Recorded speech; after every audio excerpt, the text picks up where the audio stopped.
வாக்குத்தத்தம் உன்னுடையது. அன்பானவர்களே, நீ பயப்படாதே. நீ அற்புதம் காண்பாய். நீ எதிர்பார்த்தது மட்டுமல்ல, எதிர்பாராத நன்மைகளையும் நீ காண்பாய். நெடுங்காலம் காத்திருக்குதல் இருதயத்தை இளைக்க பண்ணும். உன் வாழ்விலும் அப்படி ஒரு நிலை காணப்படுகிறது.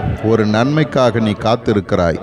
இது என் வாழ்வில் நடந்து விடாதா, நானும் ஒரு சந்தோஷத்தை காண்பேனா என்று ஏங்கி நிற்கிறாய்.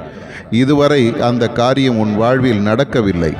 காத்திருந்து இனி அது கிடைக்காது, நடக்காது என்று நீ உன்னையே நொந்து கொள்கிறாய். சாராள், அன்னாள், எலிசபெத்து, பெரும்பாடுள்ள ஸ்திரீ, கூனி, அலங்கார வாசல் முடவன் ஆகியோர் காத்திருந்தனர்.